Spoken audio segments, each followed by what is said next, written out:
Post-purchase flow. This one is going to be a great one. You're going to wish you had this set up on your Klaviyo account for a long time. This one is a problem solver.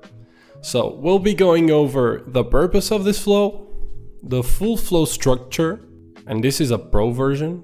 You can copy it. I won't sue you. Okay? And then one by one email explanation with examples. You can just replicate these examples.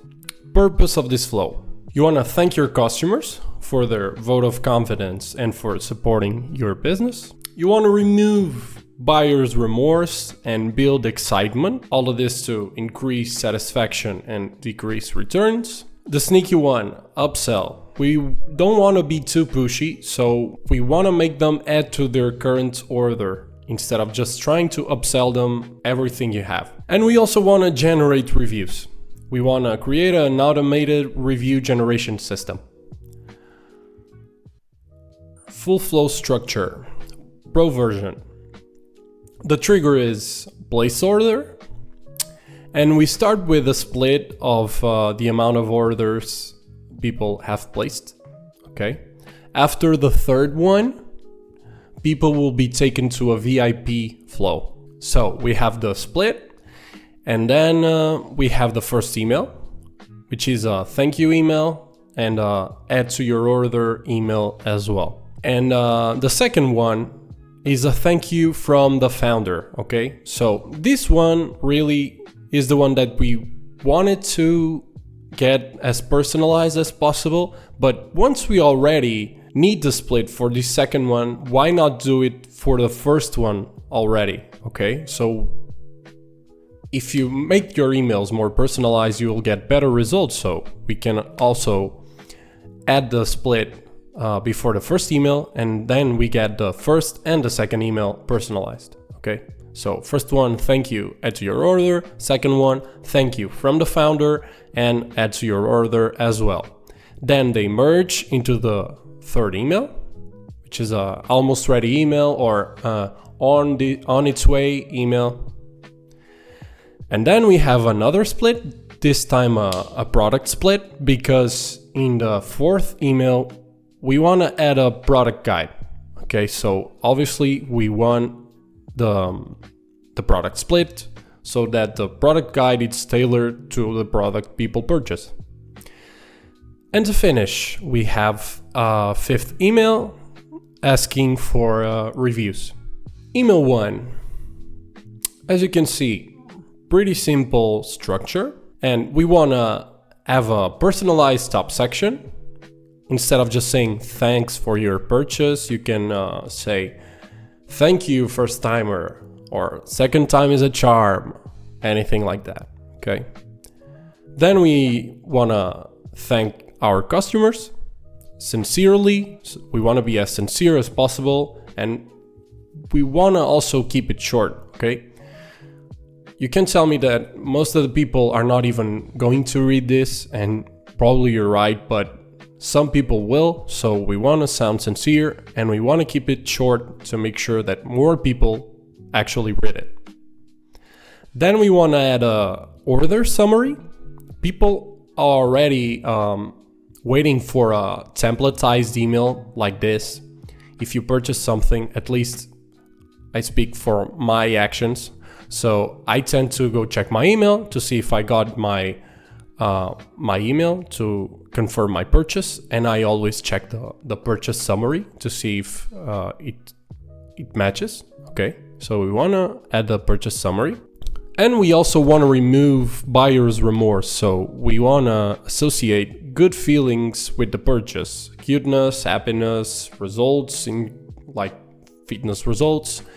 And if you're supporting any kind of charity, you want to also include that, just because you're giving more purpose to the purchase. Okay. What is missing here, a big miss, is the add to your order stuff we mentioned before. So what we want to do here is after the message, we want to add a link. Okay. And after the order summary, we want to add a button. Why is that? I feel like a link way more way less pushy than a button there, okay? You want to almost blend it into the text. Obviously, you want to make it stand out somehow with the colors or something. But that way you feel way less pushy than putting a big red button there.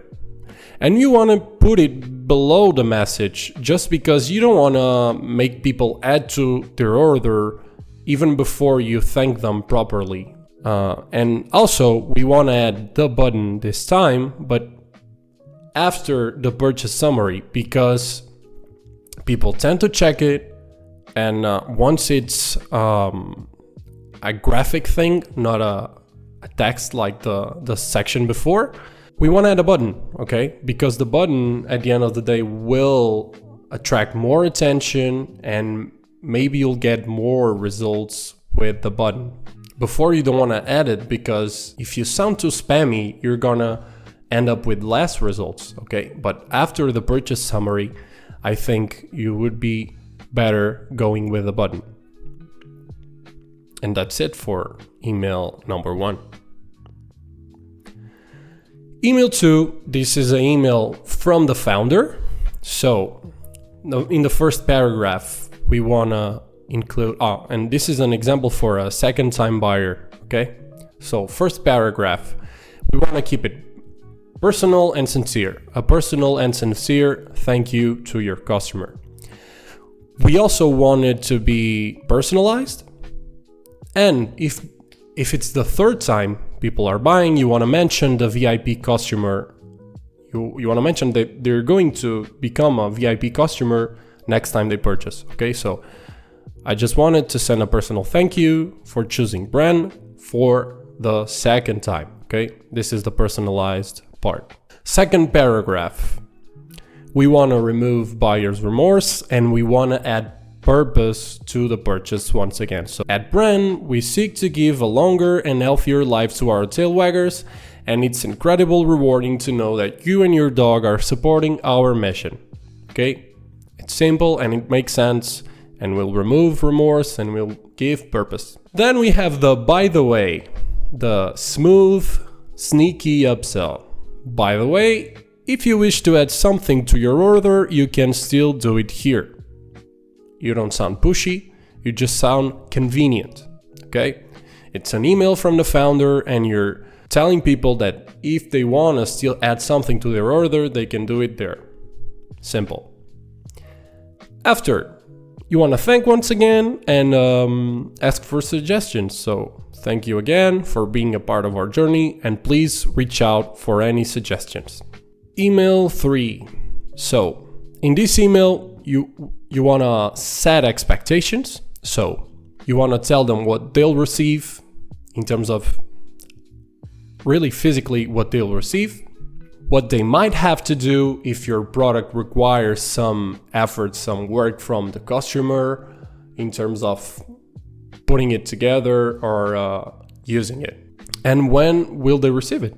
Okay, it depends on if you have better shipping times or not as good, but you want to include it. Also, you want to build excitement, so showcase benefits and product features, like here, ingredients from the land, not the lab. And we also want to pre-frame, so add reviews and make people feel like they have to like it, because if everyone else likes it, you want to feel more prone, you will feel more prone to like it as well, okay? Why not? And all of this, we're doing all of this to increase satisfaction and reduce returns. That's our focus. Now, email 4. We want to maximize output, okay? So from the input of the purchase, we want to maximize output for your customers. So explain how to use your product and give a product guide. If there's nothing to explain around your product, and most of the time there is, you can always come back here and explore something more around of this stuff. For example, if you're showcasing benefits or features, you can always explain the science behind or something around that. We want to also reduce friction, so show how not to use it and why. These two first ones are kind of overlapping, but it depends always on the complexity of your product, okay? And you also want to avoid any missing details, okay? If there's something that you feel like you should have mentioned before, maybe this is the time. Once again, you can use this opportunity to pre-frame, and our focus is increase satisfaction and reduce returns. And as you can see here from the warning sign, even if your product is very simple, there's always something you can add to ensure a great experience. Now email number 5. As you can see, pretty simple. And for this one, we want to generate reviews. So we want to ask for a review. This is going to be a great email. This is going to be a very useful one. We want to ask for a review, and ideally we want to give a discount in return, because if you give something to people feel more obligated to give something back to you. You can once again have the chance to pre-frame your customer, and you also want to mention any programs you might have, for example, referral programs or affiliate programs, as you can see here. When you sign up and refer a friend, not only they will get 50% of their first purchase, but you'll get $50 to use towards your next order. Warning sign, once again, don't spread your customers' attention across too much stuff. Keep the main purpose in mind. The main purpose here is to automate review generation. You can always keep the programs for another email, because if you spread your customers' attention across too many stuff, they maybe will end up not doing anything at all.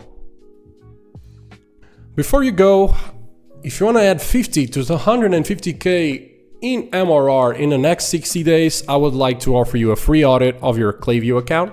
No strings attached. I will give you the best roadmap for your team to execute on, and if we feel like you're a great fit, and if it goes both ways, we can always work together and we'll do everything for you.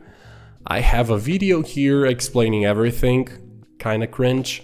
This is the same video we have here on our website. You can always explore all of this. And you also have here the calendar, okay, to book a call. And this document will be available in the description for future use, so please go here to the last card. Speak soon.